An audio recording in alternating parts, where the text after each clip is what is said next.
Hey, and welcome back to Game Talk. I'm your host, Am and Beyond. Today I'm joined by Connor. Hey, guys. And Mike. Hello. And it has been a very long time since we last recorded. A few months, I think, have passed. Now, whether or not the listener will hear that reflected in the cadence of the episode releases, I don't know. But for us, it has been a few months, and a few things have happened since we last talked. And I think the two biggest things are the Summer Games Fest, where I think in a staggered sort of fashion, but Microsoft, Sony, and Nintendo had presentations, and then the Activision Microsoft deal looks like it's finally going through. So big things happening, lots to talk about. Where do you all want to start? Let's start with Summer Games Fest. Yeah, Summer Games Fest. I honestly, if this had been an E3, I'd be calling it a weak year. Yeah, that's the problem with E3 kind of going away and everyone having their own streams. It's because you don't get that bombastic, like, good big release after big announcement. I mean, there just wasn't. There weren't that many big announcements anyway. Yeah. I feel like. Yeah, I agree with you, and we've had the E3 discussion on the show like many times. I like it. Prefer you guys this to don't. E3 in every way, but yeah, the overall showings, I want to say Microsoft was the most impressive, and even they didn't like blow my pants off or anything. Yeah, like, I don't know. But Sony had me looking forward to Spider-Man, which I already knew about, and like I'm remembering Sony's now. I remember being super excited for that show because it had been so long since Sony has shown anything. It didn't. And the only new thing, Marathon looks fun. Like, it's an Marathon looks extraction fun shooter, though. But here's the thing, like, if this had just been like a state of play, I would have said it would have been like completely solid, like even good. But the fact that this was their showcase, it really sort of like made me think that there was going to be a lot more at this show. And it's not that they don't have things to show. Like, we don't know what half their first parties are even working on right now. So I feel like they do have things to show. Maybe the games are just too far out and they don't feel comfortable talking about them. But I wouldn't be surprised if we got another showcase at the end of the year that will be what I expected this summer showcase to be.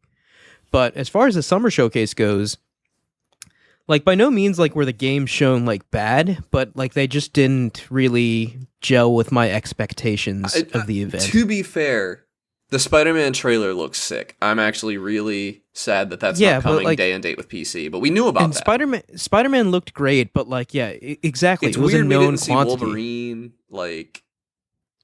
Yeah, and Wolverine allegedly comes out next year, right? Right? So we need to see something from it. Yeah. And yeah, Spider-Man, yeah, like, it was cool seeing, like, dark Peter Parker being all edgy and venomy and stuff. And kind of like, lame, Kind of lame, yeah. But, like, Peter Parker's a dork, so exactly. I guess it sort of checks out. The Venom powers do look fun. It looks, you can, like, really feel the force of that suit on him. Yeah. Which looks cool. I also just like the look of the suit, like that kind of armored look to it. I like that they took a little bit of liberty. Very kind of alien looking, which it should be. Do you think we're going to get like, you know how they have so many suits in the other two Spider-Man games? Like, do you think we're going to get a bunch of suits for Miles, a bunch of suits for Peter, and then also a bunch of symbiote suits for Peter, like totally separate? Yeah, because you got to think, right? Like, he's not going to be, like, I imagine halfway or 2/3 of the way through the game, he's going to like, he has to take it off. Like, he'll go through character development and lose the suit. So then how will all of those, like, animations and stuff that they put an effort into making for the symbiote suit work? You know, like, maybe that gets replaced with, like, mechanical or, like, nanomachines or something. Or maybe he has a completely different animation set. Yeah, I hope it's a new move set. I don't want like Spider-Man and, like, symbiote Spider-Man do not fight the same way in most of the games I've played. And I like it that way. I don't know. But I do like, you know, like, playing as Miles and playing as Peter are going to feel very different. Like, the core, you know, like, the web slinging and, like, all that will be the same, but their melee movesets are going to feel very different. Because Miles will have the electro powers and the invisibility, and Peter will have the Venom suit. So it's cool to have all of that wrapped up into one game. I'm really excited for the whole dual protagonist thing, because I do think both Miles and Peter are fun to play in different ways. Yeah.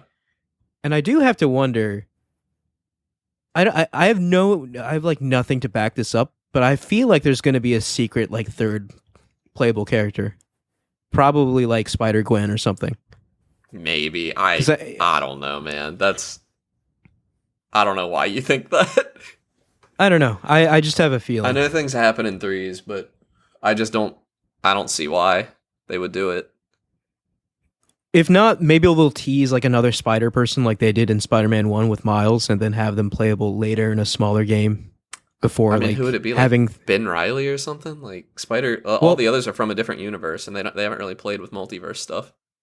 I suppose that's true, but I don't know. Just a thought. Like I said, I have nothing to back it up, but a feeling. Yeah. Playable Venom would be dope. Yeah. But Spider-Man, yeah, that's like Sony's big release for this year. I'm trying to think, do they have anything earlier in the year? It's been such a crazy year, it's like hard to remember. I mean, they brought Returnal to PC, Ratchet and Clank comes to PC, like, I think that... Right, but like I'm talking about like new games. Because they usually have like 2 at least a year, and I feel like Spider-Man might be the only one for them this year. Because 2022 was Horizon and God of War. Right. Okay, yeah, if there was something, I'm probably forgetting it. But either way, Spider-Man's going to be their big game. So, looks cool, but again, not really too surprising. It wasn't exciting to watch the trailer either. Like, it felt like something that could have been dropped in a tweet, almost. Like... Yeah, and I don't want to be that guy, right? But, like, I'm not sure, like, what we saw out of Spider-Man 2... did not, like, I don't understand why Spider-Man 2 is a PlayStation 5 exclusive and not a cross-gen game. Like, what we saw didn't, like, scream to me. No, I agree. It didn't use the SSD. And really, the SSD is the only excuse, as far as I'm concerned, to make it a PS5 exclusive. Like... Yeah, I mean, like, I'm sure the loading times are going to be instant or whatever. But, yeah, like, but... I guess I'm complaining about the graphics, which, like, I guess, like, I'm not a graphics, like, I don't not play games because of graphics, but like after all this cross-gen period, and now we're finally getting PS5 exclusive games, like this looks like a PS4 game to me. Maybe it was like an earlier build or something. I don't know. I'm still gonna play it. I'm still gonna enjoy it, but it just stood out to me. Stuff doesn't move as quick as it used to. I think if you showed me, like somebody who typically plays on PC and stuff, like, you know, I care about frame rates and stuff, but if you showed me like screenshots from a bunch of PS4 Pro games and PS5 games, I would not be able to pick them apart. Yeah, I mean, screenshots mean nothing to me, right? Like, I want to see what the gameplay looks like. And obviously, like, it'll have a 60 FPS mode, or let me just put it this way, it better have a 60 FPS mode. But Insomniac's been really, really good about, I think maybe even like industry best about having like multiple... They've been pretty good, yeah. Modes on their console games. Didn't the game come to PS5 at 30 FPS recently? Like, no, it came to PS5 at 60 FPS. No, and not a Spider-Man game. I think games are starting to come to PS5 at 30 right, FPS. Yes, that is starting to happen. So, Star Wars, the new Star Wars game, was only 30. No, that's not true. It had a 60 FPS mode, but like, okay, so the 30 FPS. So some games are coming to PlayStation and Xbox with only 30 FPS modes now, and other games like big AAA games are coming out with the 30 FPS and 60 FPS mode, but the 60 FPS mode is so compromised it's basically better to play in 30, which is not what I want to see. Yeah, and that sucks because I don't think, I'm starting to think that, well, we could do a whole episode on this probably, but I'm starting to think that studios are misguided on that, because I do think that consumers care less about graphics than studios think, or advertisers think, or whatever. I really think that one's tough, because I feel like our discussions, like us and our friend groups, I feel like we are sort of a bubble, right? The average consumer, I don't know. I feel like they probably do care about graphics, and that's why they push for 30 FPS to get like shinier graphics. I don't know. It's a mixed bag, because like I have a friend who like could not tell you the first thing about like frame rate, right? But she can tell when she picks up a game and it feels bad. Like, and she doesn't care about graphics because she just doesn't. Like, she's just not plugged in on all that. She just wants a game that feels good to play, and a 30 FPS game does not typically. Yeah, I mean, it could be like, it could also be that like historically, like marketing people have always told them like we have to sell this game, and we sell this game with pretty graphics and like screenshots and stuff. So yeah, I mean, that's what they target for, and maybe if they target 60 from now on, people won't care too much, but maybe they're too afraid to make that bet and for that to result in less sales or something. I don't know. It sucks from my perspective. I mean, I don't think the focus on could. pretty graphics is actively causing like game mechanics to suffer. Yeah. I wouldn't mind so much if it wasn't causing a lot of modern AAA games to have some of the worst mechanics.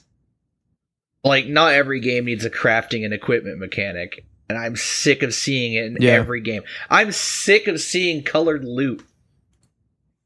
Yeah. Yeah, but I don't know how much that has to do with graphics, though, you know? Like, AAA tropes do a lot of AAA tropes make it into games that don't need to be there, but I feel like the graphics thing is a separate discussion. But either way, like, I mean, I agree with both of you. Like, it's not all that important. It's just something I noticed when watching Spider-Man.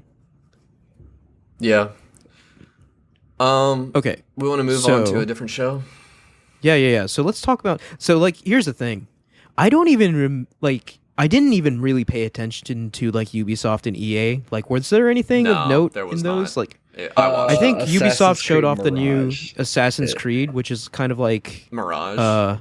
Yeah. Mirage, which is more like the old school Assassin's Creed, which, to be fair, is what I've been asking for, so I might give it a shot and see if it scratches that old itch, but I don't know, man. Like, Assassin's Creed doesn't really excite me like it used to when I was a teenager, so who knows if it's even possible to bring back that magic.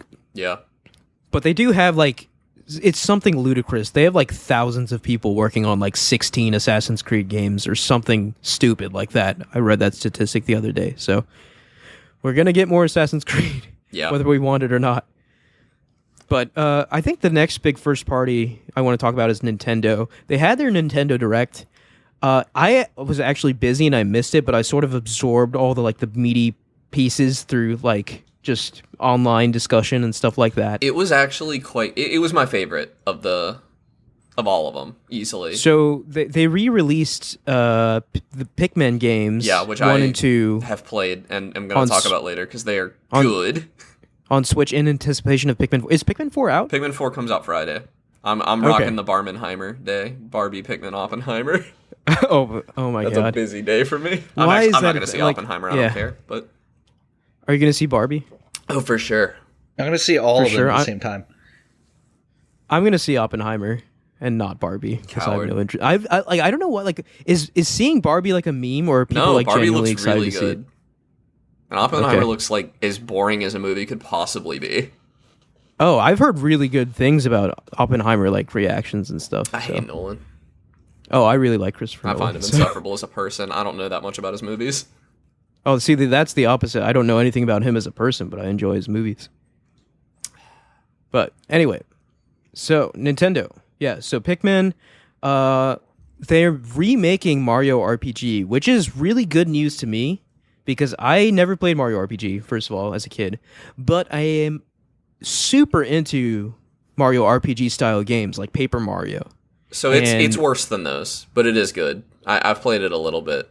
It is worse than every consequent Mario RPG, I would say, in my opinion. I've played a little bit of it on the Wii, on the Virtual Console. Okay. And I think in every way it's worse than Paper Mario or Mario and Luigi, but, like, not by that much, if that makes sense. And even, like, with that, like, it's going to be, like, a superb game. It's better than those the games new are Paper Mario stuff. Yeah, I mean, let's not talk about the new Paper Mario stuff. I'm not a fan. But, yeah, Mario RPG, this looked really cool to me. And they also announced a new 2D Mario. And, like, Super Mario it's Bros. the first 2D Mario I've seen from them in a long, long time that is just... It has, like, its own sort of identity, right? And it's not just, like, a reskin of a previous 2D Mario game. Like, this game looks like a lot of fun. You got Elephant Mario. Yeah, I'm excited to play it. And I think it comes out actually the same day as Spider-Man. Good, so I'll have something to play. Because I'm not getting a PS5. Right, yeah. It might be one of those things, like one of those like game combos for me, where I get both and like switch between them. Sounds like it could be cool. But I have to say, like, out of all the announcements, to me, Mario RPG excited me the most. I'm very excited for... It wasn't announced, but Pikmin 4. I am extremely excited for Pikmin 4.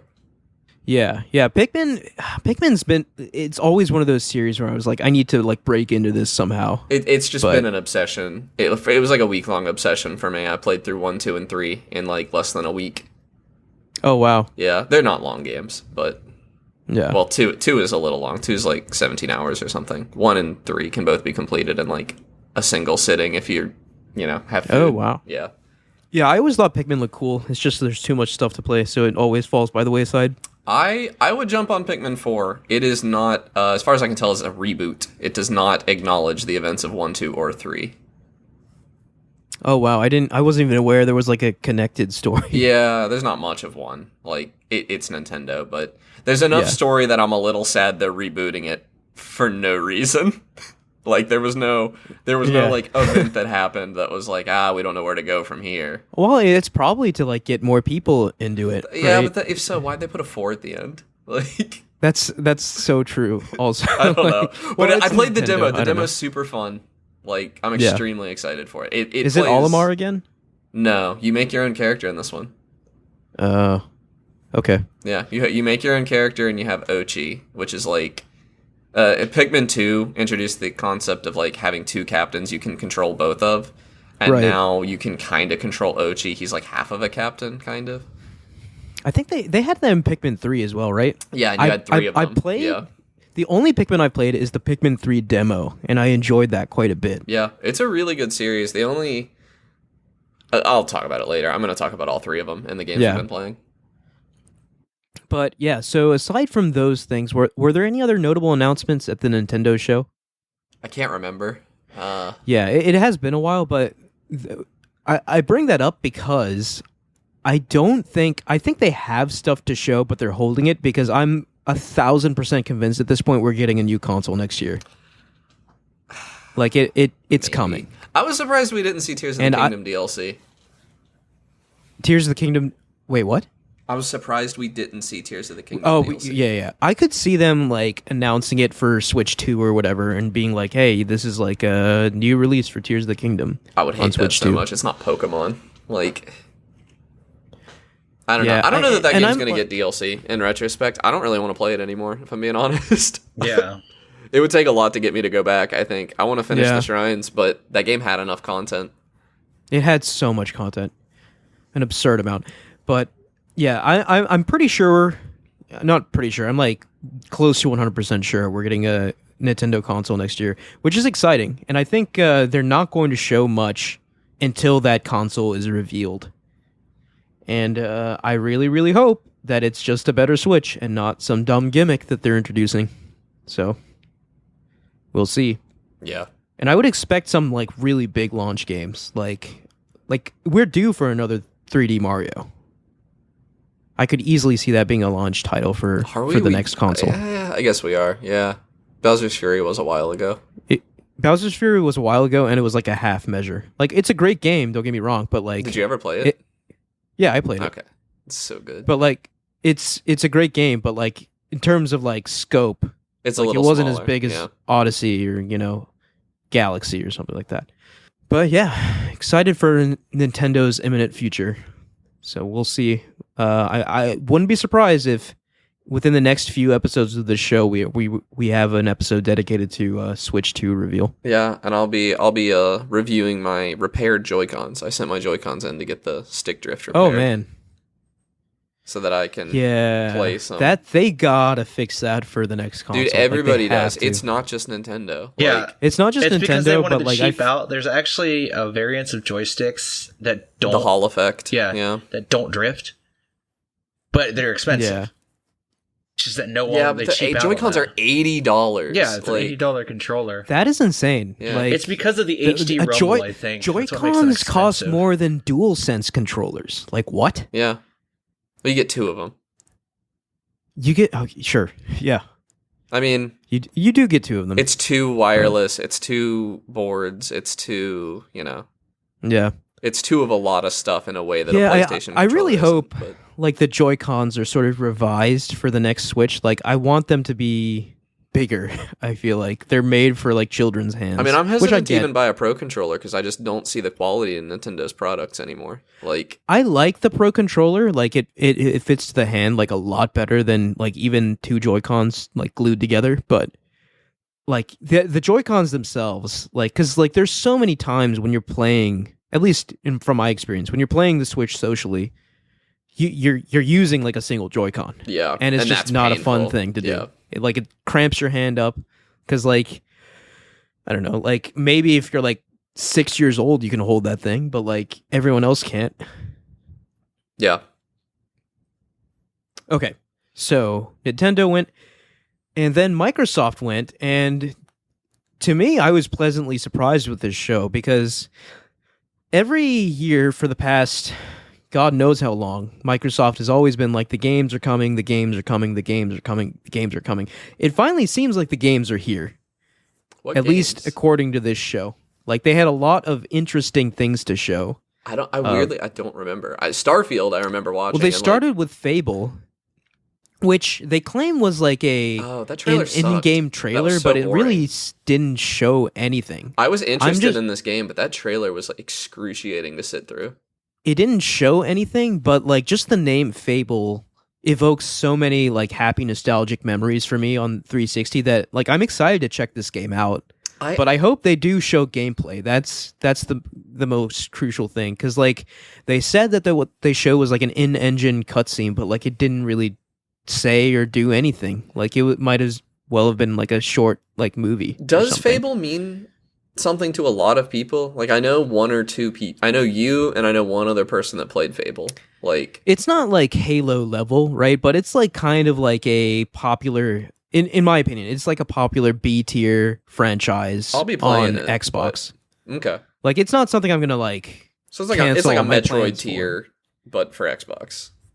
Like, I think that's like Metroid tier in terms of popularity, not quality. Because Metroid is much higher quality. Yeah, nothing's Metroid level quality, but. Yeah. I think that's an apt comparison. So Fable, I saw that. I thought that was cool. They had a few. God, it's been so long since the show now. But they had a few games they showed that like. Did they show Lies of P? Piqued my interest. Maybe, I don't know. That game looks stupid, but people seem really excited for it. It's the weird Pinocchio Souls-like.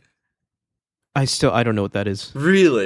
Oh, it looks so stupid. But people seem to like it. I think the last game they showed, it was like it looked kind of like a BioShock-like game.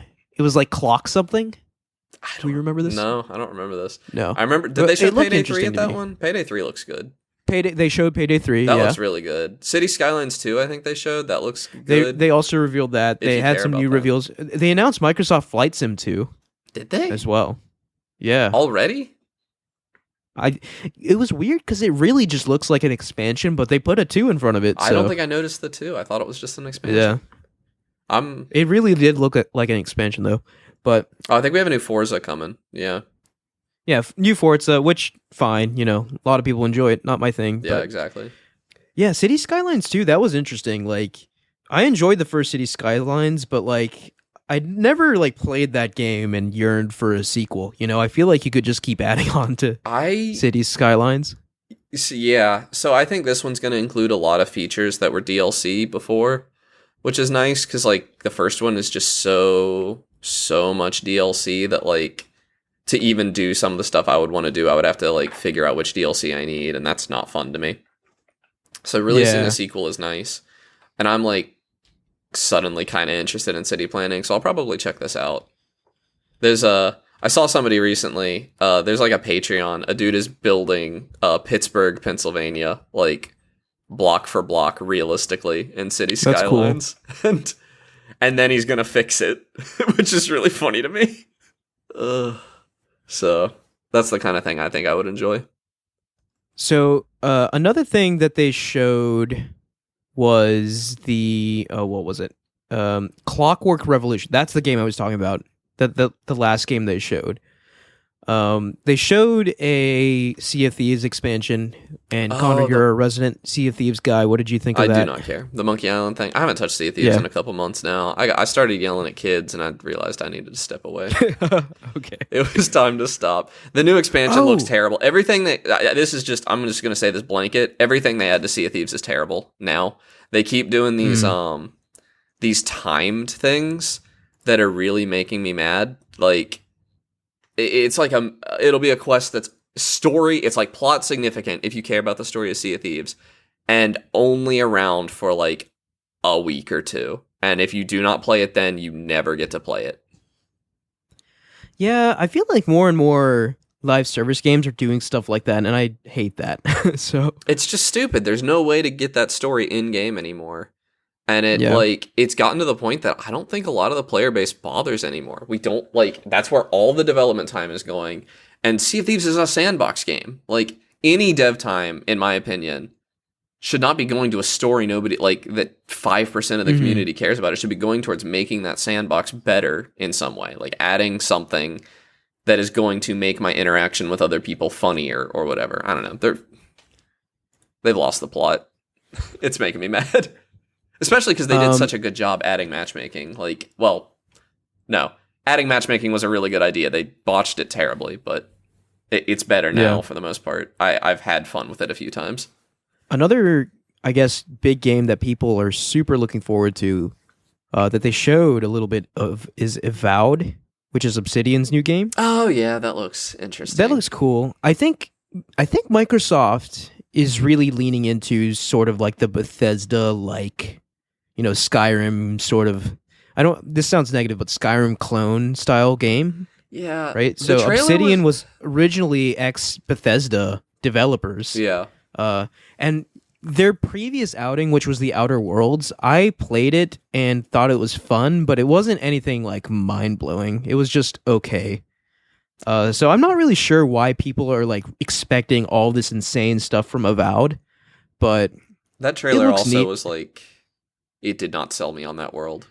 Yeah, I mean, like, I got the same vibes I did from like Outer Worlds, which was like, this looks like a fun little adventure, but I'm not expecting this to like blow me away or anything. Like, yeah. But go ahead. I don't know.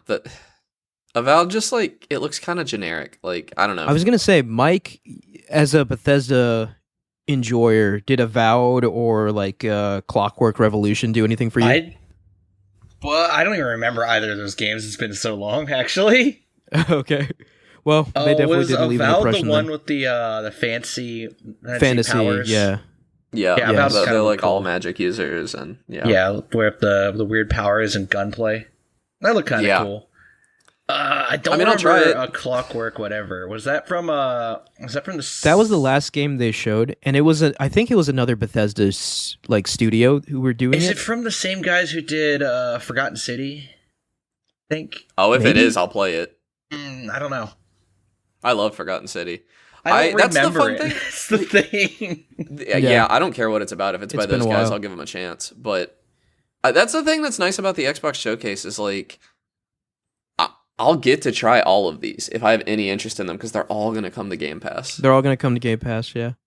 And do we want to talk about the longer Starfield thing, or can we talk about the Game Pass I was gonna talk about Starfield here in a sec, but I wanted to. I have their games pulled up now, so I did want to highlight those first. Yeah, go for it. And another big one for me was Persona 3 remake. Oh yeah! Oh my god, I can't believe I forgot that. That one actually got me hyped. That was the biggest one for me. Yeah. That Persona 3, especially because I have not really played Persona 3. Like, I started it long time ago and barely got through it, and it was like one of those compromised versions of Persona 3, so it didn't really have like. So is this like the complete feature set or whatever? But this looks awesome. This one's compromised too. It's not the It's not. Yeah, it doesn't have like the bonus content at the end or whatever. But like, why? Which I don't know. Is Masuda on this? The Pokemon guy? Like, I don't know. But this is like a version of Persona 3 that is a lot closer to like Persona 5, which, that's what it's a full length Persona game. So like this, I'm gonna be all over this thing, and super excited for that. And it looks great. Like they definitely were influenced by Persona 5's art style. Yeah. So I still haven't finished this that. thing will probably tide me over until the inevitable Persona 6 reveal, which I feel like, once again, we are sort of approaching the time for that for that to happen, which is super exciting. Has it been 10 years already? Has it been 10 years? That's a great question. Persona 5 was cross-gen, like PS3, PS4. Oh my god, has it been 10 years? So it might have been 10 years. Yeah. Persona 5, yeah. Let me think. When did Persona 5 come? I have to look this up now. It was before Smash, which was 5 years ago almost. Persona 5 came out in 2016. Oh my god. So it's been... I mean, we're getting there. It's like 7 years. Yeah. So, yeah, whoa. Gosh, what is happening? Games are taking too long to make. They should make them worse and shorter. That's my take. Something's got to change. So, okay, so there's like one other game on here, South of Midnight, that kind of looked like a narrative style, maybe Life is Strange influence kind of game. Do you guys remember seeing that? What was it called? It had like a really unique art style, South of Midnight. Oh yeah, I remember seeing it. It did not catch my interest really. That's the kind of thing that like those are so hit or miss that the trailers are nothing to me. Like there are way more bad ones than good ones. Yeah, but when the good ones are really good. They hit. Like there are so like even Life is Strange really only got it right once in my opinion. Yeah, Life is Strange 1 is like a masterpiece. But I think I played a bit of True Colors or something. I started True Colors and it was fine. The power was less didn't interesting. Grab me. The time travel thing was so neat in Life is Strange 1, and the whole thing falls apart without it, in my opinion. They should have just kept doing time travel but done different stories. That's my take. Right. Yeah, but they went with different powers for each game, which meh. Yeah. Okay, so those were like the biggest games announced at the Xbox showcase, and I thought this was really good. Like a good variety of games, like a lot of potentially high quality games. And this was the first time in many years, I think, where Xbox had a very strong showing. Now, these games need to come out and be good still. So they're like one step away from like delivering on their promise. But I think things overall are looking pretty good for Xbox.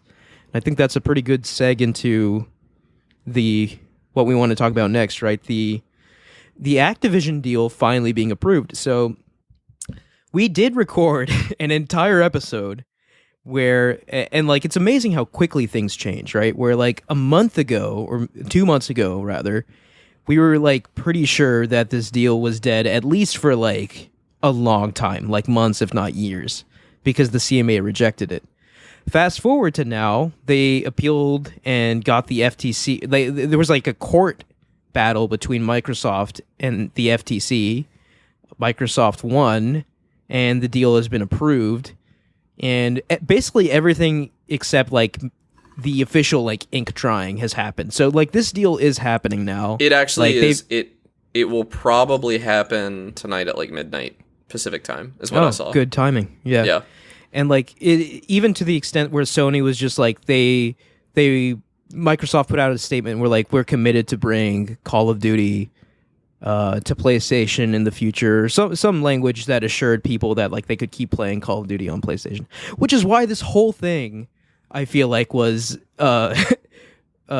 contested in the first place. Like people keep talking about that's like cloud why it was impact contested, and stuff. but that's not why it should have been contested. Like this should not have been allowed to happen. I know I've bounced back and forth on the podcast about it, and there are like benefits. Okay, let's get our final opinions on this. This should not have happened.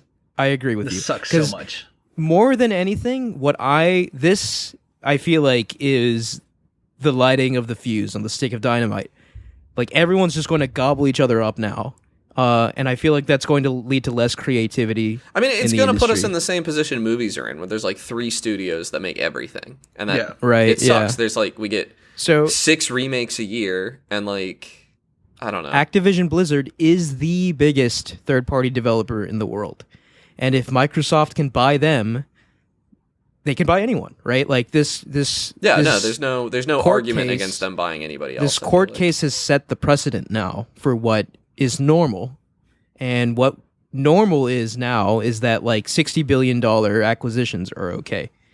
So I expect to have a lot more episodes in the future of like, oh, Microsoft's buying EA or something like that, or Sony's buying Capcom. Like, I'm sure that this is just the beginning. The kicker about this is that I know a lot of Blizzard people that like Blizzard a lot, and they're parading this deal as if it's the best thing that's going to happen to Activision Blizzard, and it's because they Activision hate Blizzard so has issues. They hate. I mean, coding. yeah, maybe Xbox is going to go in there and clean up, like get.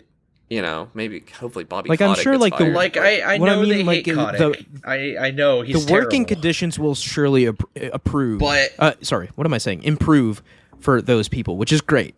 That's definitely a positive. I mean, at least I think it will. If they think Kotick's just going to get thrown to the curb and never going to be dealt with again. So I think this deal is basically like a golden parachute. Yeah, for him. He's going to get paid like hundreds of millions of dollars. If and then, this was go away. Bad deal for Kotick, he would have been against it the entire time. But he's going to get paid $1 million severance package. Oh, he's yeah, fine. million. He's gonna, try multiplying that by like 1,000. He's going to get millions of dollars. Yeah. For I mean, like nothing. A lot. I mean, a lot of this. Not a lot, but like a chunk of this. $60+ billion purchase is going to go into Kotick's pocket. What's wild is because it's his company. I actually saw an argument in a Discord I'm in where people were calling someone who opposes this, for obvious reasons, corporate mergers aren't great or never good for anybody other than the corporate. They called them condoning sexual harassment. Like, they were that venomous that, hey, you're just condoning sexual harassment because obviously if you don't support the merger, you like Kotick. Oh, and that person's an idiot. That's toxic. Yeah. I mean, that's a disingenuous that's argument. so disingenuous. And I can be pro-consumer and anti-abuser. Like, literally, this is a morsel of nuance, please. Like, things aren't all in black and white. Like, you have to be able to critically think about these things. I don't like Sony. I don't like Microsoft. I don't like studios buying up other studios for massive amounts of money and producing the illusion of choice I have when I buy games. See, here's the thing. Like, I feel like this really started with Microsoft buying Bethesda. Because prior to that point, that was the biggest when one. Sony did purchase studios on occasion, but they only did so after their relationship was like they gradually built to it, right? Like they had a second-party relationship with Insomniac for the longest time, but Insomniac was basically only making PlayStation games, with the exception of, like, Sunset Overdrive, right? Yeah. Only after, like, a decade plus of working closely with Insomniac, no, not even just, like, 2 decades plus of working with Insomniac, Sony was like, okay, we'll acquire you, and you can be a first-party studio. That acquisition made sense. Microsoft is just like, oh, this is the biggest guy. We're just going to buy him. Yeah, we're just going to throw our money around. And, like, the thing about it is that King is a large player in the mobile app space as well. People tend to forget that, and they look at Call of Duty. Oh yeah. That's a huge reason for this deal being as expensive as it is. King is a huge. Do you part think of that. Call of Duty's worth how much? $44 billion? Call of Duty's worth a lot. My Call friend. of Duty's not worth $44 whether we like billion. it or not. I'd say it's worth quite a lot. $5-6 billion property. But But King Call itself, of Duty. that's King and Call of Duty are the biggest sort of like targets of this deal. They forget about King. They think about Activision Blizzard, but you forget that Candy Crush exists. But like, I mean, this is like I don't like this. Like, because now, right? Like Sony's gonna make thoughtless acquisitions too. Like, oh, we're just going to buy Capcom to like bolster our category. Like I don't want them thinking that way. Like. I feel like it's just going to lower overall creativity in the industry, which sucks, right? Because like even Sony buying Bungie, like I guess there's an argument for like, okay, you want to be more live service focused, which I hate, by the way. Yeah. So that's why you bought Bungie. But like prior to these big acquisitions happening, like I couldn't have imagined Sony buying Bungie. Like they're just not a fit at all in my mind. But the floodgates are open now. Yeah, and we are now past the point of no return, and I feel like in the next 2 decades, we're gonna have Disney-sized there's gonna be massive studio. industry. There's going to be massive industry consolidation. Yeah. We're just going to have a Disney, and it's going to be terrible for everybody involved because you see what Disney's doing to their properties. And also, like, what Microsoft is doing to their properties. Maybe they'll prove me wrong with Starfield, but, like, it's not been a good run so far. I mean, Bethesda's largely allowed to act independently, and that's causing them some problems, too. Yeah. Like, Redfall was a wholly Bethesda Redfall, decision. like, allegedly Redfall sucks because Microsoft was hands off. Yeah. So like which is it? Like I don't know. But I mean the point still stands that Microsoft still has to prove this works in terms of like quality, right? Like I know they've got the quantity locked down for sure now, but like that's not what I care about. Like I don't know what the average consumer cares about, but like I don't care if you pump out AAA games like 10 a year. Like, they need to be meaningful. They need to be good. Yeah, Microsoft hasn't put out a real banger of a AAA game in a while. Yeah. And I'm sure Starfield will be just that. And actually, we totally forgot to talk about Starfield. Maybe we can loop back around. Yeah, we'll just talk about Starfield in a month or two. Yeah. When this episode comes out. That too. But I mean, it looks good. Yeah, it looks good. It looks good. But it's, again, that question of like, okay, Bethesda, you're promising me this. Yeah, and this looks really nice, Howard, but are you going to deliver on it, right? So we'll see. We're kind of retreading old ground a little bit. Let's talk about like some of the bombshells that dropped. Like, oh my god, it was like how much did The Last of Us cost to produce again? $200+ million. So this is my hot take. Like, I feel like for a fraction, like I feel like The Last of Us could have been like for half of that money. Could have been 99% as good, like, or 90% or whatever. Like, they are overspending, like, in a huge way. I do not think that was a good investment for them. Like, so like, you know how I feel about The Last of Us, but like, I feel like Naughty Dog is the type of studio to be like, that last 10% matters so much for us. We're going to like go there, you know, like they really want to be like industry leading in like graphical fidelity and like storytelling and that sort of thing, right? So like having all that fancy motion capture tech where you have like thousands of beads on your face so it can like accurately represent the contortion of your muscles like through pixels, like that kind of stuff really matters to Naughty Dog. So, and I think that they're wrong. Like I seriously, I think I think there's a place for that. We're gonna sit here and say that a video game costs $70 now because budgets are ballooning and like why am I paying so that the 10 people in the world that care about the muscle contortion like stop? There's a lot more than 10 people. No, there's not. There are not. You're that lying many to people. Us. Like, have you seen how many copies The Last of Us has sold? Yeah, like, and I guarantee none of them care about muscle. Like, they like it because it's a good story. Yeah, like, they don't it's a like good it story, but there's a level of production value there that is not really seen in other places. That's just true. I don't think it matters as much as they think it does. Like, okay, but like, okay, so here's the thing. So like, you're honing in on The Last of Us's budget right now, but like a lot of games have similar budgets that don't really reflect that, you know, like look at Halo Infinite, for example. Oh yeah, Halo Infinite wasted, $100 million.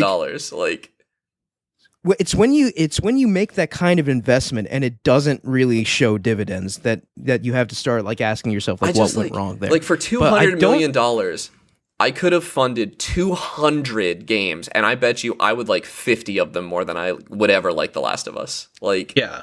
Well, I guess that's your opinion. It's just such an insane way to spend money. See, the thing about real-to-life like facial animations is who's really paying attention to those? Who's stopping their gameplay to look to make sure that the grimace of pain on somebody's skull you just pulped was right? So like. You might not like be stopping the game to look at it, but like all those details cause like a level of immersion to happen that otherwise might not be there, you know? Like, I don't know. I think there is a place for the game that has these insane like an insane budget that can also then in turn deliver insane production value. It's when those two things don't match up, then I'm like, okay, something's wrong. I just don't agree. I think if they never made another one, I would never think about it. Like, it's it's just such a dangerous way to spend money, and it also like they're gonna sit here and tell us that video games cost too much, and then they're spending their money on this. Like, really? What are we doing here, guys? Like, it's reckless. It's extremely reckless in my opinion. I think we're gonna head to another collapse here soon. Is what's gonna happen. It's unsustainable. Like, if you're gonna sit here and tell me like video games aren't making enough money, they can't. It's an unsustainable business model. We're making these people crunch. We're like not paying developers enough. I mean, the reason the way they're trying to mitigate that issue is releasing more live service games because of how much money those games make. Yeah, and they should just be making smaller games. I don't feel like that's the answer. Yeah, make smaller games.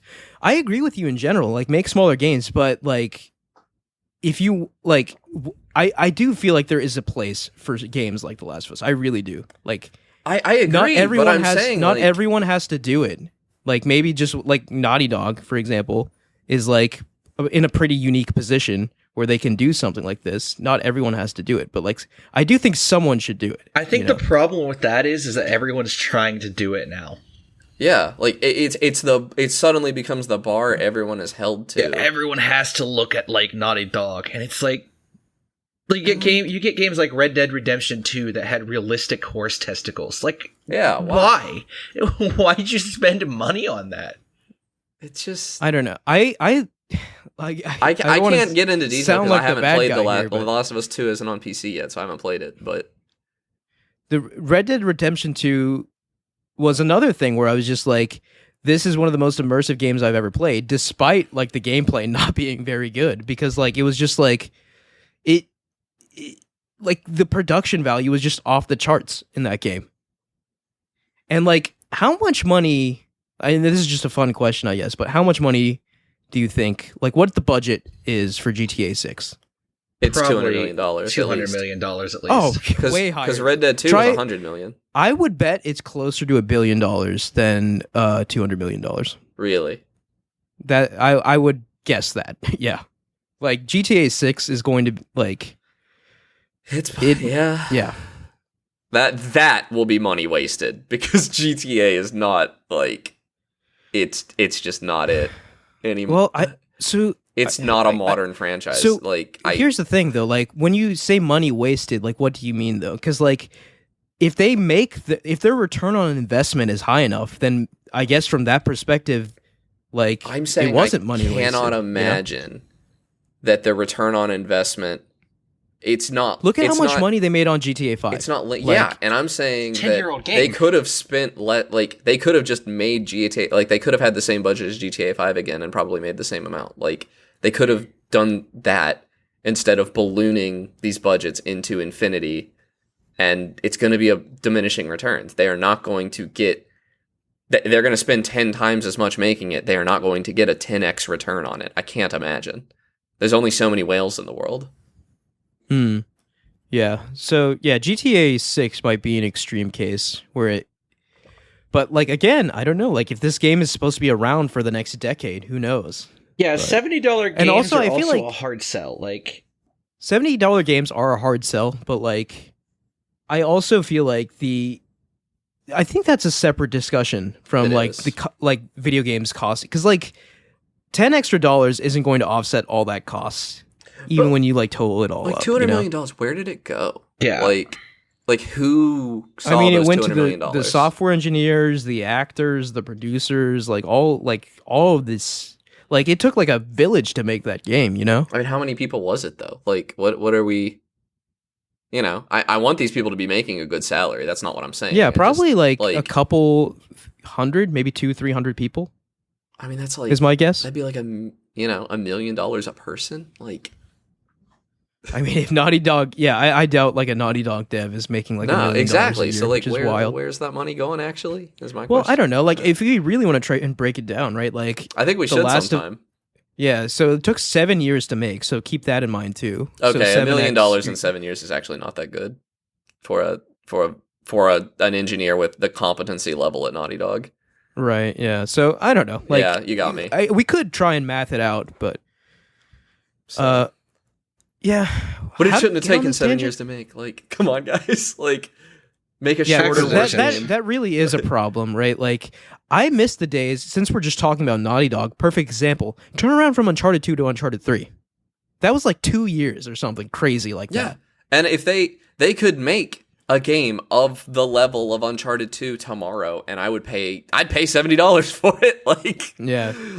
That's my point. They're like, why are they doing I don't this? know. Like, a lot of it might be, I mean, obviously there's a financial like demand there, but it might also coincide with like ambition, right? Like, people want to keep pushing the envelope. People want to keep making more and more grandiose games, right?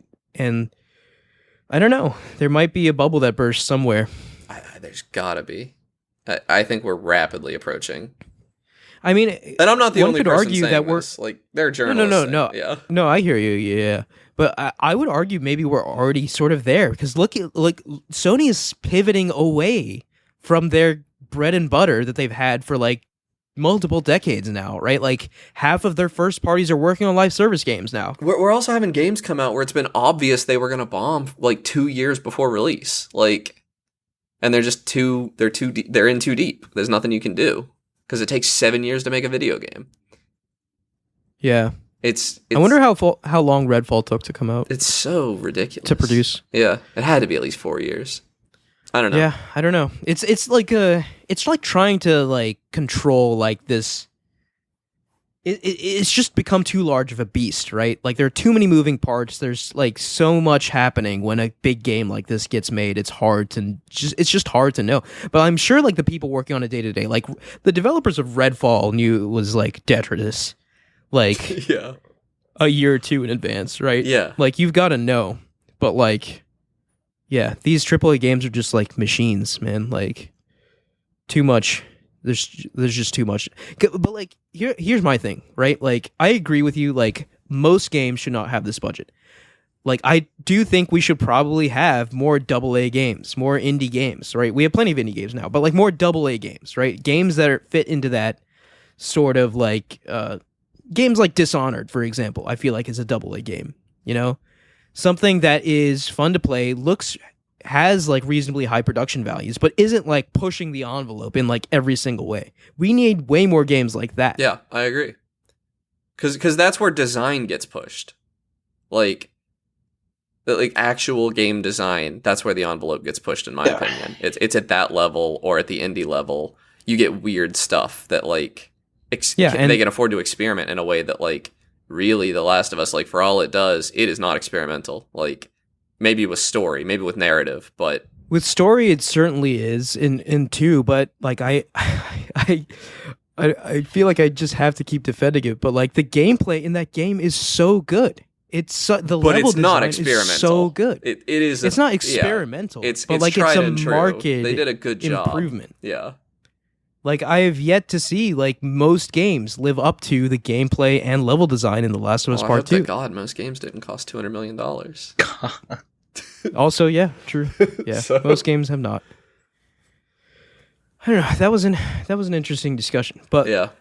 Game Pass, yeah. But so the reason we got on that, all the stuff that came out during the trial, and we got a dearth of information on both Microsoft and Sony. It was kind of like, it almost felt like a messy divorce hearing in some sense, where like everyone aired their dirty laundry in public, you know? Yeah, and the stuff about that we've been talking about was a leak that was not supposed to get released. Oh, to the right, public. there were leaks too. Yeah. Yeah, that was crazy. Because somebody improperly And, censored a document. at Remember, Sony. so Microsoft leaks as well. Remember their document saying like what they wanted to acquire? No, I didn't see that.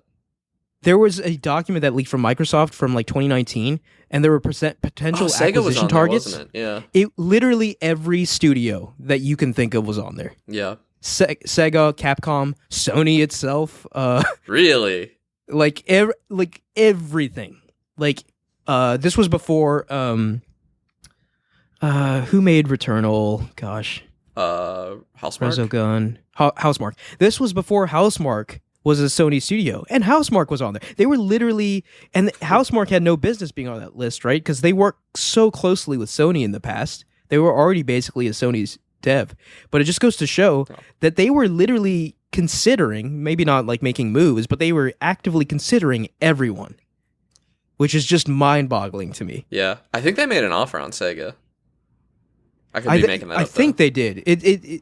The language kind of seems like, because they were getting so friendly for a while there, and then Sega comes out and says we're not interested in acquisition, and you can kind of read between the lines there. Yeah, like Microsoft might have tried something and Sega shot them down for whatever reason, but I don't like that attitude, man. Like, I don't like just gobbling up everything so you just throw into the Game Pass furnace. Speaking of the Game Pass furnace, its first victim has passed away. There is no more Xbox Live. Oh, right. Yeah, everything's... I mean, that makes sense, though. Like, rebranding to be all in on Game Pass. So Xbox Live has turned into Game Pass Core, right? But it's confusing because Game Pass Core includes online multiplayer. Game Pass Console does not. Oh, that's awful. Yes. Wait, so you have to get Game Pass Ultimate to get both? To get both, yeah. Which is like $17.99 a month. Yeah. No, why would they do that? Yeah, no, the only price that didn't change, I think, is Wait a minute, that's not how it used to be, right? Before you could get Game Pass and online was included in that. No, Game Pass is never included online. Game Pass Ultimate included Xbox Live Gold. But if you just had Game Pass on console, you couldn't play online. It was Game Pass Ultimate that I got. Okay. Yeah. You're right. So PC Game Pass has not changed, fortunately. It's still a clean $10 a month. And I think they are going to have an uphill battle if they ever want to change that. That's super confusing. PC players are very fickle. But yeah, we don't like paying money for things. Yeah. And we can get away with not doing it. Wink, wink, nudge, nudge. I mean, even that, like, the amount of sales and everything is gracious to PC users, so they don't like paying full price for things. No, it is a dangerous game to raise the price on the service that I only play one game on. Yeah, because they're definitely gonna raise the price of the service, though. Like, because Game Pass, despite Phil Spencer saying otherwise, it was shown in this, leak/FTC proceedings that Game Pass is losing money. Like, it can't not be losing money, which is just what makes sense, right? Like, it's games cost $200 million to make. Games cost all this money, every right? time. And Game Pass is just sticking them on there. You're not really getting that many sales of the game by itself, but like, I don't know. It's just this thing where like people blindly defend like Phil Spencer and Microsoft, but he's a businessman. He's a businessman, right? Like, if he tells you Game Pass is making money, you can't just like eat it up and believe him, right? Like, he said that to you, to make Game Pass seem better. I don't know, but like, Game Pass is losing money. Microsoft is just rich enough to foot the bill.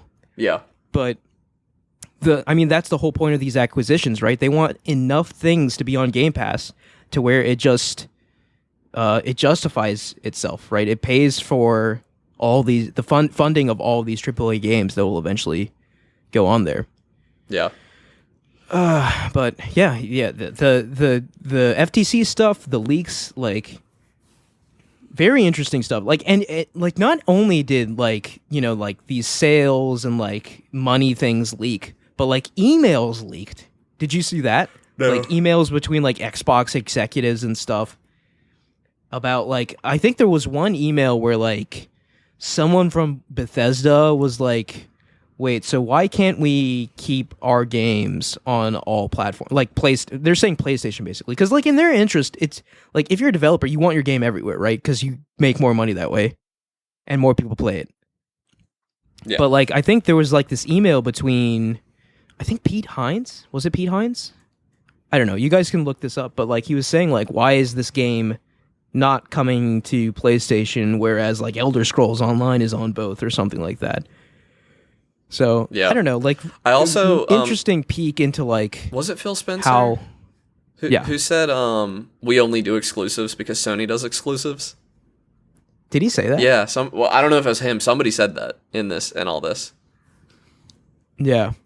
I don't know, like, and I'm like, all right, put your money where your mouth is, man. Like, quit doing them. Like, I mean, it's in his, I don't know, like, Microsoft and Sony are in very different places, but I feel like it's in Microsoft's best interest to not be exclusive, to put everything on Game Pass and to put Game Pass everywhere, right? Yeah. Like, I'm sure they would jump at the opportunity to put Game Pass on PlayStation. Oh yeah, because they'd be getting, that'd just be a huge revenue stream for them.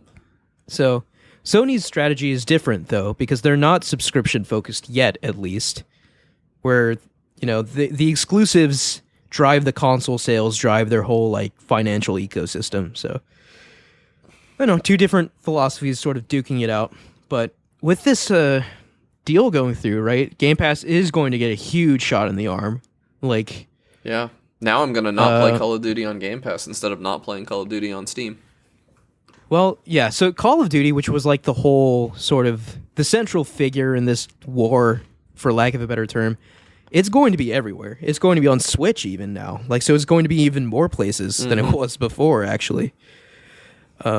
Which, sure, yeah. If you enjoy Call of Duty, there you go. Yeah. But Microsoft actually even said that like after they get it, they might not make Call of Duty an annualized franchise. So God, that would be maybe awesome. Call of Duty every 2-3 years, and it has like a little more juice in it whenever it comes out. Yeah. Because like I don't know, like it'd be cool if they could recapture the days of like COD 4 or something like that, where Call of Duty was like this like revolutionary sort of like we'll see. Like this force. Which I guess to a lot of people it still is, considering its sales numbers, but like I certainly don't feel that way. No, I have not played one since like Black Ops. Yeah. And that was the only one I've ever bought. I think I got one of them in a Humble Bundle. I don't even know which one. I played it for an hour or something. But yeah, I mean like games like Diablo 4 definitely going to be on Game Pass, I feel like. They got their $70 out of me. Is World of Warcraft going to be added to Game Pass? Oh like, my god, how's that I hope going not. To work? Like, I would imagine so, right? Yeah, that is I'm gonna have to make a conscious decision not to do that now. Yeah, right. That is a dangerous game for me. I've never played it, but yeah, same. Like I just like I know how I can be with MMOs, so I'm like consciously avoiding that. Like game, Diablo was bad enough. Oh my god, Diablo! Like I feel like I'm like weaning myself off of Diablo like as we speak. Yeah. Which like the new patch they dropped today like definitely didn't help things. They like totally just like made the game worse, like objectively in every way. Oh, good. But yeah, I guess we'll talk about that later. But yeah, I mean, so the deal is going through. I feel like this is the end in a long saga of many twists and turns and like yelling and screaming between Sony and Microsoft and like leaks and whatnot. Definitely one for the history books. Like this, in good ways and bad, will go down in history, this deal. So yeah, mostly bad, if I'm going to be honest with you, from my perspective. It's going to look good for a while, and it's going to 10 years from now we're going to be looking at this as why things are so bad now. Yeah, I could very easily see that happening, and think that probably is what's going to happen. So, not my favorite outcome, but it is what it is, I suppose. Yeah. Do you guys want to jump to games we've been playing? Yeah, let's do it. You guys mind if I go first? I have another engagement I got to get to. Okay, yeah, go for it. So I played Pikmin 1 and 2 on Switch, as well as Pikmin 3. And I gotta say, it is actually interesting. This is just a little fun fact. Since the first Pikmin game, every single Pikmin game has always been available on the current Nintendo console. Every Pikmin was available on the GameCube. It was Pikmin 1 and 2. And then they re-released Pikmin 1 and 2 on the Wii. And then on the Wii U, you could play the Wii versions, and they released Pikmin 3. And now on the Switch, you can play all of them. So you guys got no excuses. That's really cool. Is what I'm saying. Because Pikmin 1 is incredible. Feels a little bit like a tech demo, but it's this game. You play as Captain Olimar. You have these little plant dudes that you grow called Pikmin, and then you throw them at stuff, and they either fight it, or they pick it up and carry it back to your ship, or their ship, to make more Pikmin.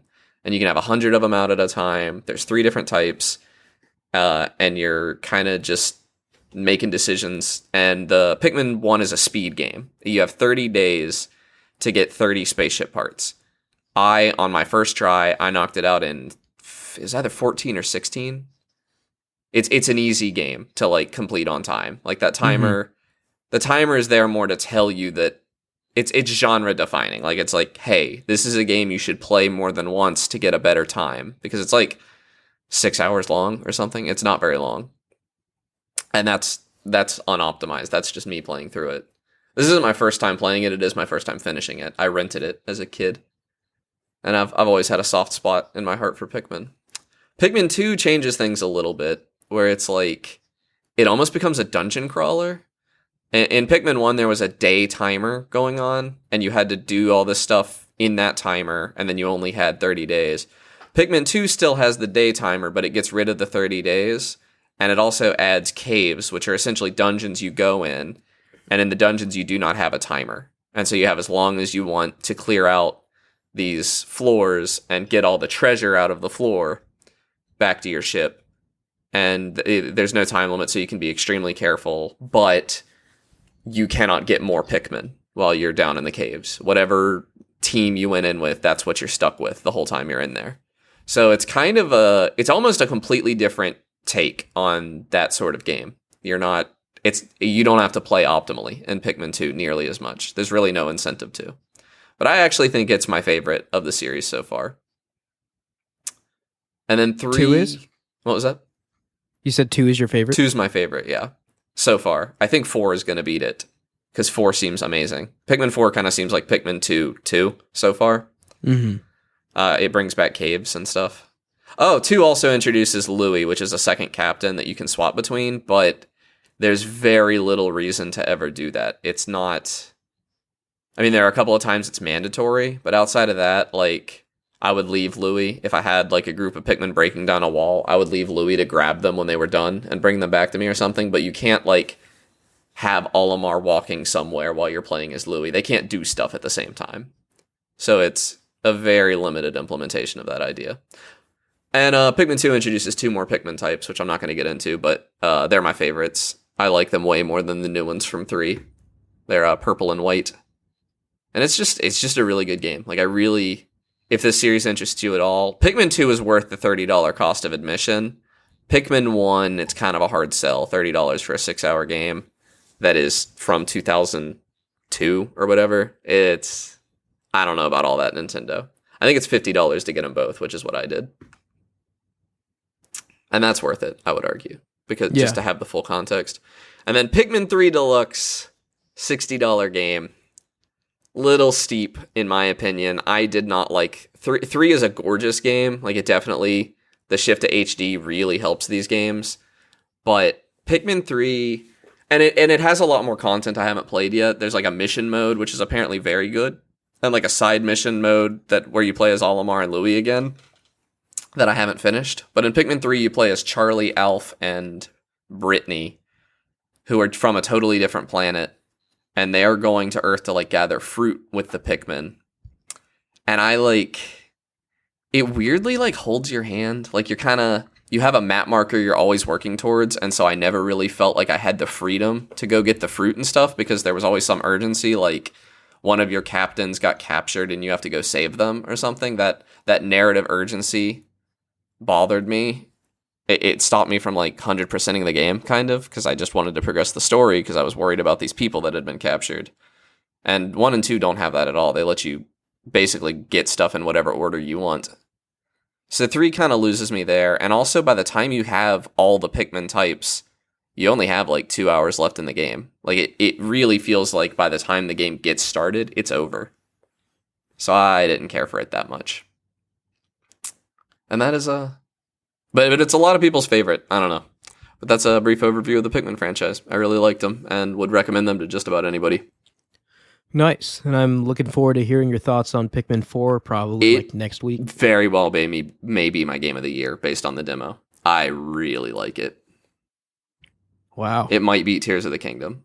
And yes, some amount of that is contrarianism, but here we are. It's my game of the year. I get to pick it. Okay, you got to be true to yourself, though. If you weren't contrarian, would you even be Connor? Exactly. So, how quickly do you have to go? Because... I mean, I already ignored one call from my real estate agent. I kind of need to call her back. Okay. Well, I wanted to talk about Diablo, and I know you played that as well. I don't have anything to say about it. Okay. It's just fine. Go on a rant, then. It is just an okay game. Yeah. I'm going to drop off. Okay. Later, guys. So, see ya. So I have been playing Diablo 4. Oh no! And I'm pretty sure that's the only thing I've been playing for actually like since it came out. So for a month plus now, I've only been playing Diablo 4. So I'm like definitely have 130 plus hours in this game, maybe even more than that. And it's been a lot of let's just start at the beginning, right? So, Mike, you're very familiar with Blizzard games. Yeah. And you know how, like, when they first come out, like, if they're not, like, completely broken, a lot of Blizzard games have this addictive quality to them that I can't really put my finger on, right? Like, I remember feeling it when I played Overwatch for the first time. I was just like, this game rocks. Like, when Overwatch, like, first came out, I was, like, so into it. Like, just how it felt to play and, like, how it looked and how, like, just everything. Like, I don't know. Blizzard has some secret game design sauce that they cook into their games. And that's why games like WoW are so addictive, and I guess Diablo 4 as well, because I felt that when playing Diablo 4. When Diablo 4 first came out, I didn't want to do anything except for play Diablo 4. Like, I made that, like, my life. So, I blasted through the campaign, and I know a lot of people will, like, shake their head when they hear this, but like I didn't even like watch the cutscenes of the campaign. I just wanted to level up, get better loot, and just become more powerful as I played the game. So I paid no mind to the campaign or the dialogue in the game. So maybe like one day I'll go back and actually experience that the way it's meant to be experienced. But I blitzed through the campaign, went right ahead into end game content, and for a long time there, like this became like my sort of live service game of choice, right? Like the last time I got this sucked into a live service game was Destiny, and I was super into this game, right? Like I was constantly on the hunt for better loot, trying out different builds, optimizing my damage, joining like world boss events and like doing public sort of events and like playing with my friends, and it was a grand old time. Super fun. But I've got to say, a lot of that magic is worn off, right? Like it's been like several weeks now. And I feel like with every patch, Blizzard is making the game worse. I feel like every patch is making the game less fun to play. And Mike, just so you have some context, right? Did you play Diablo 4 at all? No, I have not played Diablo 4. Okay, so a patch came out today because Season 1, as of the time of this recording, Season 1 comes out in like 2 days. So everything up to this point was like Season 0 or pre-season content, which is fine, right? Like the game's still fully out, like everything's still fully available. Like, but with Season 1, how Blizzard usually does seasons for Diablo games is that they introduce like a core new mechanic for the season that will drastically change how like what builds are the best and like what builds are even possible. So seasons really allow you to sort of like it like the core game is the same, but the main flavor is different, if that makes sense. So Season 1's coming out in a couple days. So the patch just went live ahead of the season, right? Yeah. And this patch, it's just like horrible across the board, right? Like, so it insanely nerfs basically every class, especially my class, though, the Sorcerer, which already was probably the weakest class, just got a significant nerf. So it's going to be even more of a pain to play. They completely reduced the amount of XP that you can get from like most activities, right? So it's going to take a lot longer to level. Jeez, this sounds like level. Every other Blizzard game. They nerf everything that's fun, and then they make it competitive. That's exactly what they did, right? Like they nerfed all the fun aspects of the game. Like there's this event, like the public event that happens like every like 2 hours or so called Helltide, and you can farm up these things called cinders and spend them to get like really rare loot and really rare crafting materials that you need to like level up your end game gear, right? And they just like upped the amount from like 175 to 250 of cinders that you need to get those crafting materials and loot. And not only that, but they like heavily decreased the drop rate of cinders in the first place. So like it's going to be a lot harder now to get that loot and to get those upgrade materials for your loot. So like they're just making the game more of a pain to play. And I I don't know why. I guess it's because like Blizzard feels like people are like playing the game too quickly or something, like going through all the content too quickly. Maybe they're not confident in their end game. I mean, they don't really have a reason to be, right? Like there's not much in the end game, right? Like once you hit like level 70 or so, you do the same things over and over and over again, all the way to max level, which is 100. And as you know, like games like this, right, the level curve is very steep, right? So 70, 100 to 100 is going to take a lot longer than 1 to 70. Yeah. So it's just like a total slog to play right now, right? Like I have friends that have reached max level. I'm at 94 right now just because like the grind like totally burned me out a few days ago. Like a few days ago, I was just like, I'm done with this and I don't really even want to play it anymore. Just because like it's just the same repetitive activities. And with the patch today, they made it even slower. So like it's going to be such a pain to do anything. Yeah, I don't know why companies make their games take longer. Like just let us play through the game.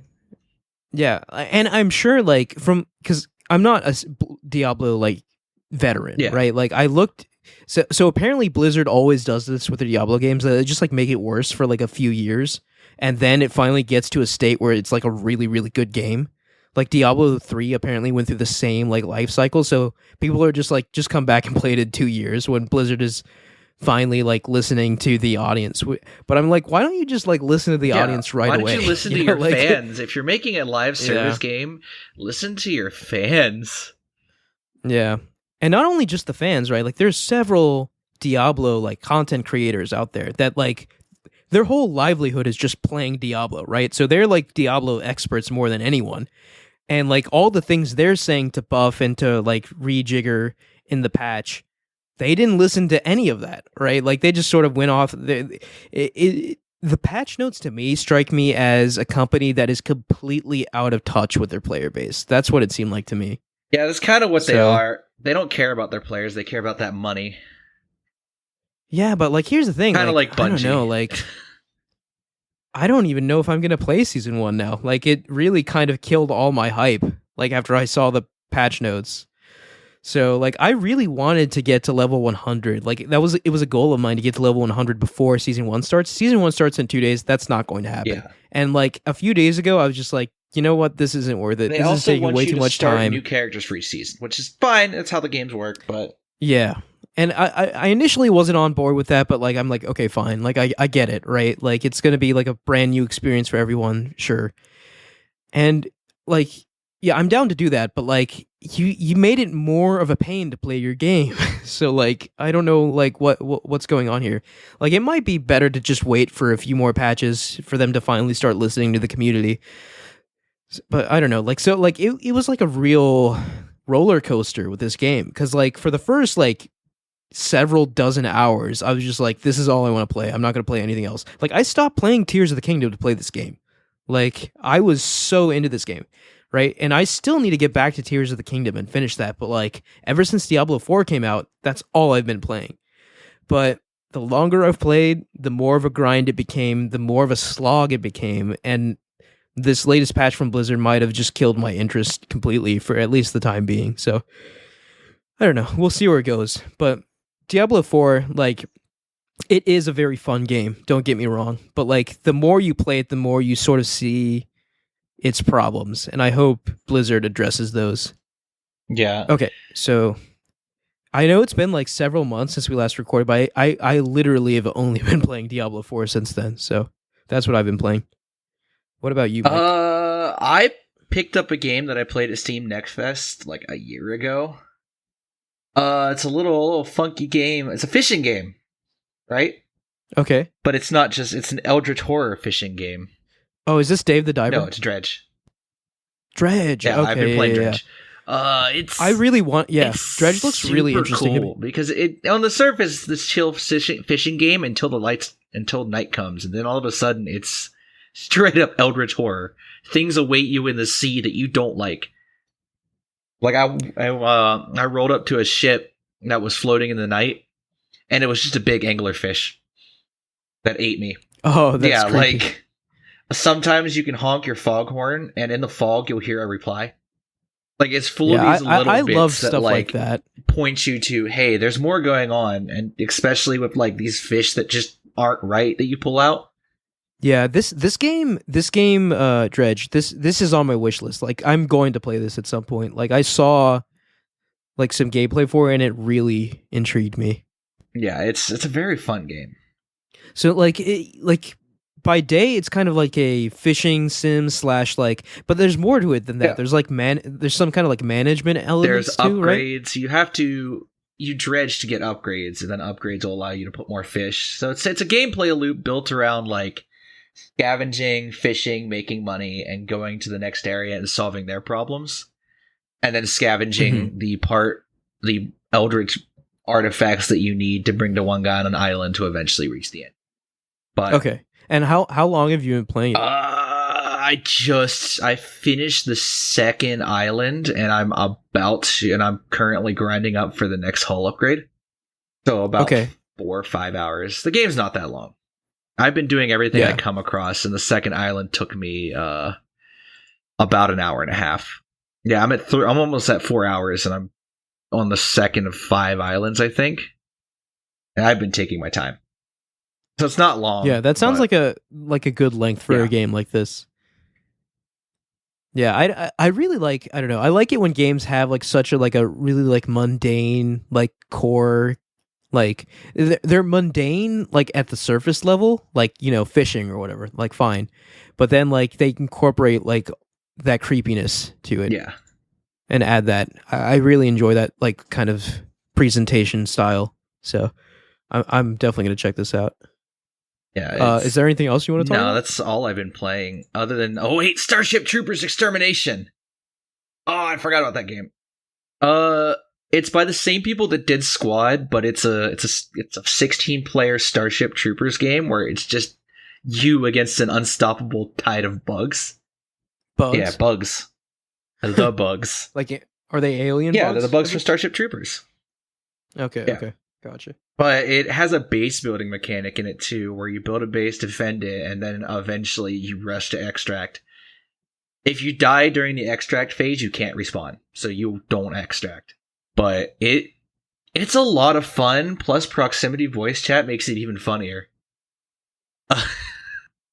So so it's like a squad based against like it's PvE. Squad. Okay, so it's PvE. So people aren't controlling the bugs. The bugs are just AI, and boy, at the higher difficulty levels, do they hurt. Because there's a bug to deal with every situation, since there is a class of a jetpack. There's gunner bugs that will shoot you if you don't kill them. There's plasma grenadier bugs that will shell your position if they know you're there, and they're an insta-kill. So it's like 4 people in a squad? Yeah, 4 people per squad. Squads are kind of flexible because it's just how the game is set up. But honestly, it's a blast. I think I got it for like $15, and right now it sits at 20, and they're raising the price through their early access period. It's 25 right now. I bought it for 20. So it's not too bad. It's not too bad. For what it is right now, because it's still early development. It's still it's fine. It's really good. It's the same devs as Squad. So nice. Yeah. That's about all I have to talk about, I guess. Oh wait, I forgot about Redout 2. I was gonna say it's been a long time. Are you sure? I forgot about it. I played a lot of games, okay? Including Power Wash Simulator, but I could talk about that for hours. But Redout 2? Did I talk about the first Redout on this podcast? I feel like you did. I feel like I had to have. I really loved the first Redout, and the Redout 2 is just Redout 1, but cleaner. And less less, what's the term? Less obtuse controls. Yeah. So remind me, what do you do in Redout? Redout is a low gravity racer along the lines of Wipeout and F-Zero. Basically, go fast in a track that defies the laws of physics sometimes, and try not to crash. This game probably 100% controls way better than Redout 1 did. It's easier than Redout 1 and probably more accessible. The soundtrack kicks, but I would recommend it if you liked like Wipeout, F-Zero, and games in that genre. This is a really good pickup. Launched last year? I bought it on sale for $15, I think. And I imagine like you can race with other people. Yeah, there's multiplayer. Nice. Yeah, that's about all I got. I feel like Power Wash Simulator can wait longer. Okay, yeah, maybe next week. Yeah, I got Power Wash Simulator, Garfield Kart, and a couple other games to talk about. Garfield Kart. Oh God, Garfield Kart's gonna be fun. I think I need Connor there for that one though. Okay. Well, I guess for now then, we'll end the show. Thank you all for listening. You can follow us at Ad Podcast Game Talk on Twitter. Please like, rate, and review us on Apple Podcasts, SoundCloud, Spotify, and any other podcast services you use. Click the link in the description to join our Discord and talk to us there. Thank you, Mike. Thank you. And we'll see you next week. Bye.